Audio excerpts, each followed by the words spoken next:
The Garden of Eden, our most enduring legend. A story found in one great civilization after another.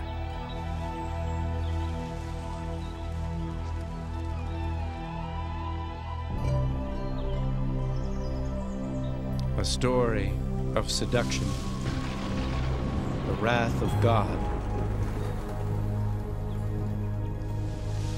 and paradise lost.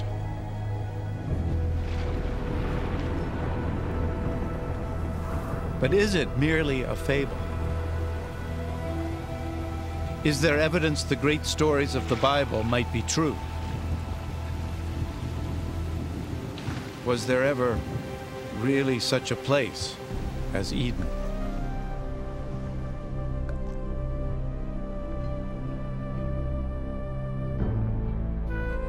Today, the search for the Garden of Eden leads us to a dry and desolate land, to a place called Mesopotamia.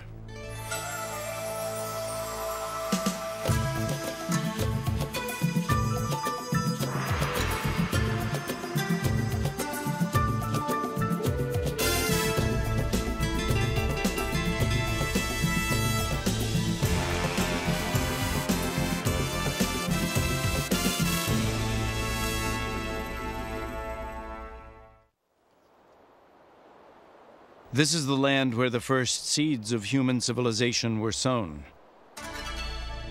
And it was here that three of the greatest civilizations of the ancient world flourished: Babylon, Assyria, and Sumer. Among their ruins, the faithful have long sought answers to the Bible's most profound mysteries, while archaeologists scoured these lands for the historical foundations of belief. Our quest for Eden is a journey back in time. First to Babylon, the last of these lost civilizations. Then further into the past to the Assyrians, fierce masters of the art of war.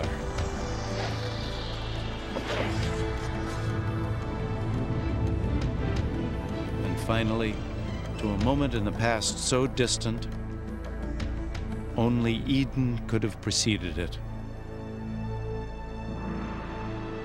To Sumer and the creation of civilization itself. The great arc of the Fertile Crescent. Over the course of more than 6,000 years, this rich land, cradled between the Tigris and Euphrates rivers, gave birth to the first great civilizations. The Greeks called it Mesopotamia. We call it Iraq. By peeling back the layers of history here, we can trace the origins of our oldest stories and travel back to the deepest roots of faith. Our journey begins on the western edge of Mesopotamia in Israel. A chance discovery in 1947 would rivet the world's attention to archaeology and to the Bible. Two Bedouin shepherds are moving a herd of goats along the cliffs of Qumrun, a few miles east of Jerusalem. In the sun-baked desert, they notice a small cave obscured by a rocky slope. Curious, one begins to climb. It's not uncommon for ancient and valuable artifacts to be found along these bluffs.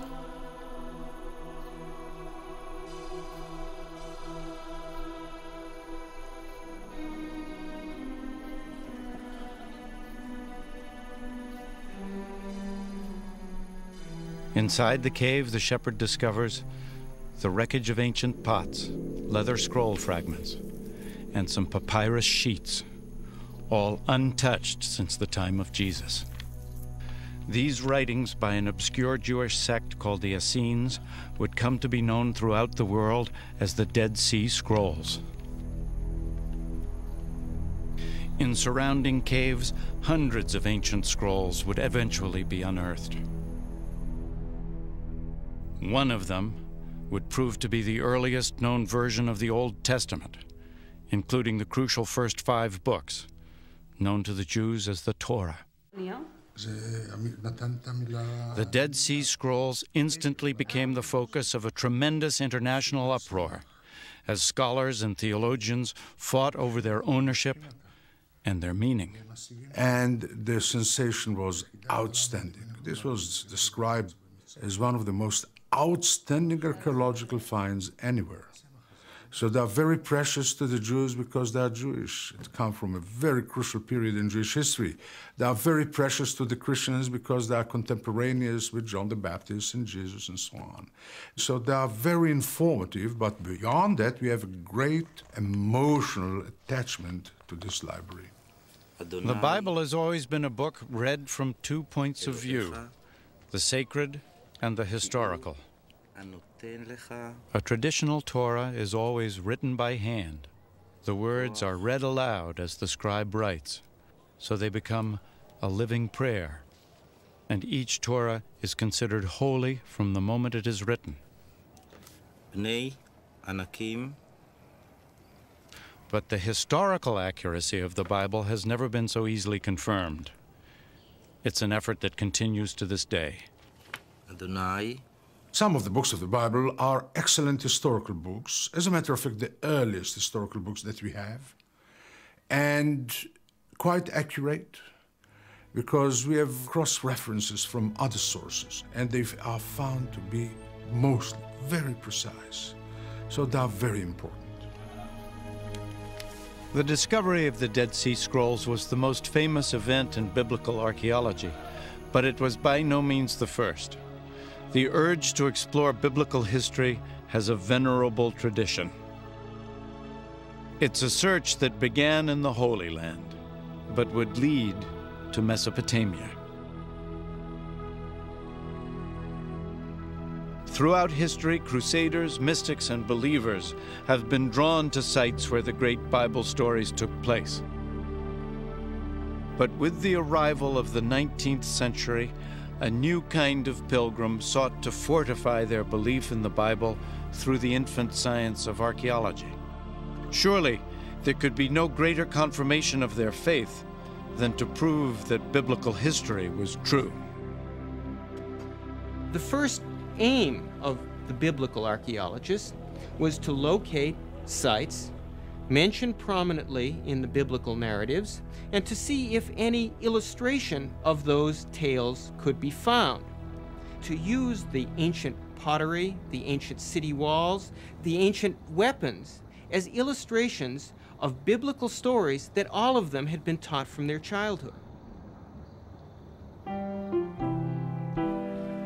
Fueled by the excitement of early finds, scholars from all over the world raced to stake out claims in a kind of biblical gold rush.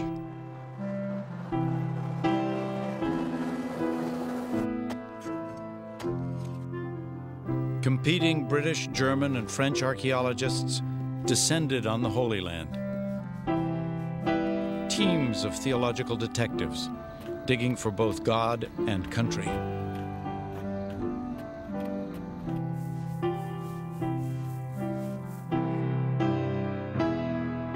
The prestige of each of the European nations in the Holy Land was measured by the kind of biblical discoveries that they were uncovering, and one of the most intense diplomatic and political battles that occurred in the history of biblical archaeology was the discovery of the famous Moabite stone.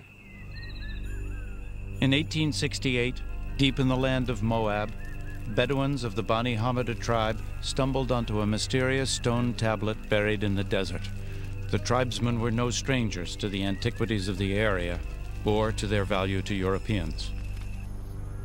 The first Westerner to hear of the curious black stone was the Reverend Frederick Augustus Klein. He immediately set off through the bandit-infested wasteland, accompanied only by a few Bedouin guides. Klein was a missionary, not an archaeologist. When he first saw the peculiar basalt carving, he felt a rush of excitement, suspecting the black tablet might confirm his deepest-held beliefs.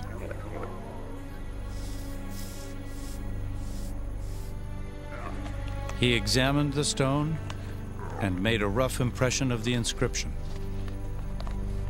It was in a language Klein didn't recognize. Back in Jerusalem, he sought help deciphering the stone. As news of the find began to spread, the streets and bazaars buzzed with rumors of a great discovery. The writing on the stone proved to be a Moabite king's account of a battle also described in the Bible. For the first time ever, here was written confirmation, etched in stone, of a story from the Bible. Two sources for the same event. For the faithful, it was the proof they'd been looking for, concrete evidence of the Bible's historical accuracy. Many sought to buy the stone, but the Bedouins had reason to be wary. In the past, they'd been cheated, even robbed by European treasure hunters. Assuming that anything so highly prized by Europeans must contain gold, they dumped the stone into a fire in an attempt to break it apart. As fire heated the stone, they poured water over it, again and again, until finally it exploded. They found no gold, and the stone was destroyed.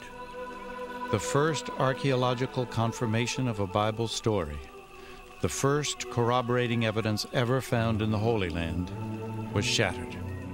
The loss of the stone was devastating, but it didn't end the biblical treasure hunt.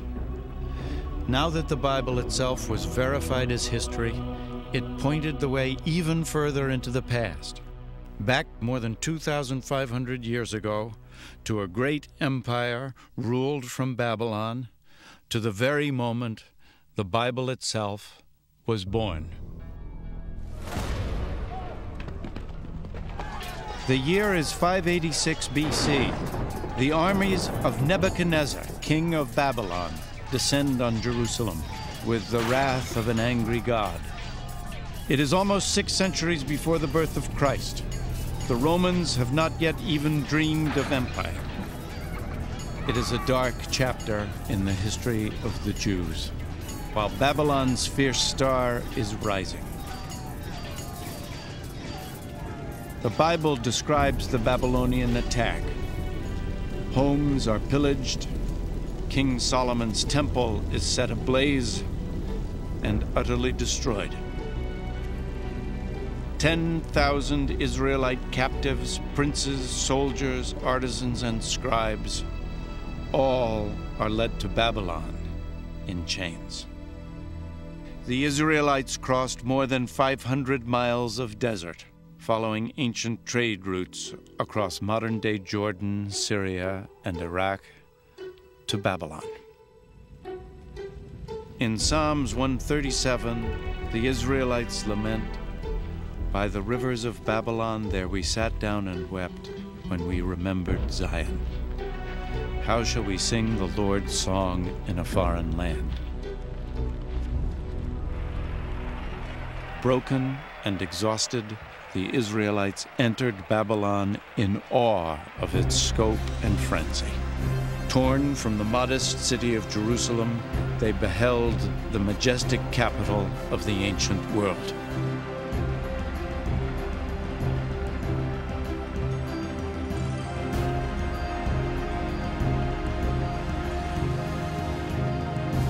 But somehow, the Israelites managed to do more than sing the Lord's song in this foreign land. They also wrote it down. If you look at any piece of oral literature and then you write it down, you're formalizing it. You're immediately setting down a text which people can criticize or can say, this is the truth, everything else is wrong. That, I think, is the biggest effect of writing down the Bible or the Old Testament. Today, the reconstructed walls surrounding Babylon are stamped with the name Saddam Hussein. But once the bricks bore another name, King Nebuchadnezzar. This was a land of many gods and pagan idols, an unlikely birthplace for one of the world's most sacred texts. Yet Babylon's great diversity created the perfect climate. And they come into this cosmopolitan environment, even the most educated among them and literate among them were being bombarded with direct contact with other people. And I mean other people. The Israelites found themselves in a melting pot of different races and languages, conflicting gods and alien demons. What city is this, the book of Revelation would ask, clothed in purple and scarlet and decked with gold and pearls? The habitation of devils and the hold of every foul spirit, Babylon the Great, mother of harlots and the abominations of the earth. But among all the abominations, even perhaps because of them, this was where the Bible first became a book. Threatened by an overwhelming new culture, Hebrew scribes were desperate to preserve and solidify Jewish identity. Over 3 generations of captivity, the scribes unified Israel's oral tradition, new writings, and sacred texts into a single manuscript. The Bible was born. Fortunately for them, the Babylonians were pretty liberal. They allowed them to keep their own culture, their own religion, to study their own books. This is what preserved the Bible to this very day. But as the books of the Bible came together over the long years of exile, Babylonian culture would profoundly influence the work of the Israelite scribes. These were very literate people, I suspect, many of the people who went into exile. And scribes talked to scribes, and I'm sure that was how a lot of information was transmitted. And the exchange of ideas and knowledge must have been, I would use the word devastating. It must have been mind-blowing. The Bible would eventually reflect stories and traditions from Babylon and even earlier Mesopotamian civilizations. The Israelites couldn't easily ignore Babylon's thriving culture and great monuments. Its temples were among the largest structures in the ancient world. Big public buildings, the ceremonial walkway, the palace of Nebuchadnezzar with its legendary hanging gardens, palm trees, the river. If you had walked through the Ishtar Gate, you would have felt the waft. And this was deliberate. You were in the presence of something powerful. But on all sides of it was the city, the people, the commoners, narrow, winding alleyways, rows and rows of small stores, donkeys braying, crowds of people walking, small, closely knit quarters teeming with life.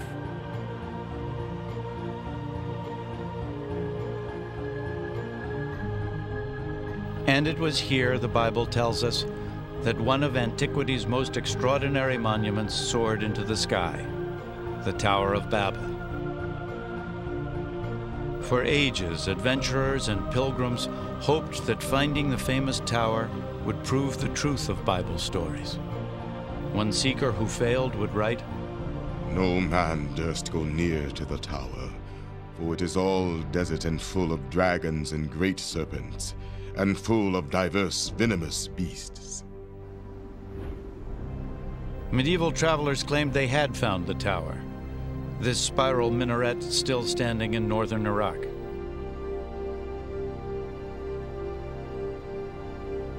But they were wrong.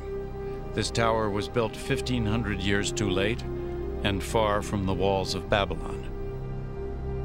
Perhaps the most intriguing possibility was posed by Robert Koldewey, a German archaeologist. In the early 1900s, he discovered a rectangular ditch with only a few ancient bricks remaining. Many experts believe Koldewey had found all that survives of the famous tower. Babylon's great monuments made a strong impression on the biblical scribes. But her most enduring legacy, surviving to this day, is a Babylonian innovation far more impressive still: the rule of law. Babylon was the first civilization on Earth to have a written legal code. The original carved stone is an astonishing relic. Lost for hundreds of years, it would emerge in the late 19th century, a stone engraved with one of the most important legal documents of all time. 1,200 years before the Israelites were taken captive, a Babylonian king had this stone carved with the laws that bear his name, Hammurabi's Code. These writings can be read as precursors to the legal code in Exodus, Leviticus, and Deuteronomy. In societies where knowledge and law is transmitted orally and dealt with orally, precedent is terribly important. But when it got written down, the people who wrote it down had immense power. Hammurabi's Code has influenced nearly every civilization since Babylon. Today, even some of its more primitive methods of judgment survive virtually intact. Hammurabi described a ritual called the ordeal, a painful, even deadly test of guilt or innocence. In some remote Bedouin tribes, the ordeal is still practiced, much as it was in the time of Hammurabi.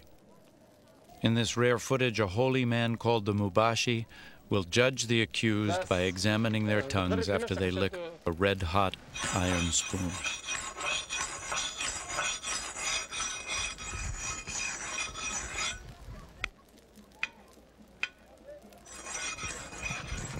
These men have been accused of theft. They must submit to the ordeal or be found guilty by default. Family members look on anxiously as the young men prepare themselves for the painful ritual.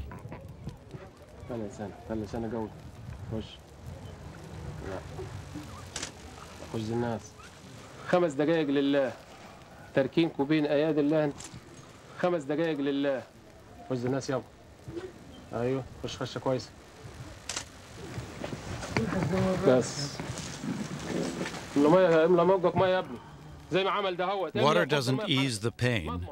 It's meant to cleanse and purify the drinker and to ready him for judgment. The holy man prays and then examines the singed tongues, seeking a sign from God. Only the Mubashi can divine guilt or innocence, and he alone will determine the men's fate.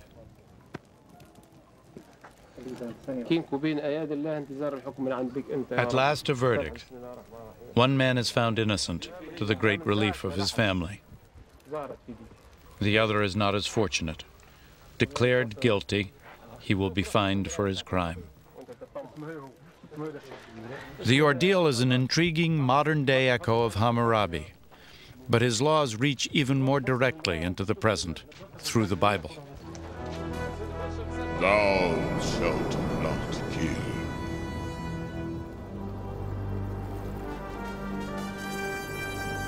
Thou shalt not bear false witness against thy neighbor. The Ten Commandments, the foundation of biblical law, and yet only the beginning of a complex set of codes and covenants central to the Old Testament.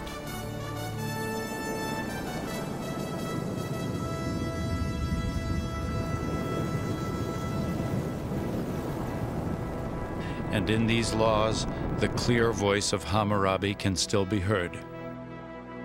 Hammurabi set down laws.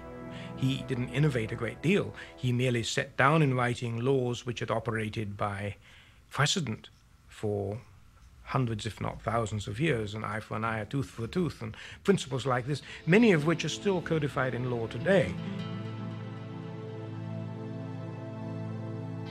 But the Babylon that shaped the Bible and its laws had its roots in an even earlier civilization, one that reached its peak 7 centuries before Christ. It was the brutal empire of Assyria, a place the Bible called a land bathed in blood.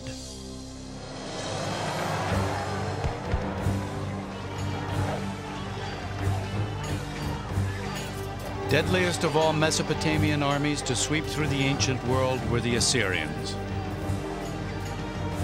In the Bible, they are the ultimate symbol of bloody tyranny and ruthless oppression.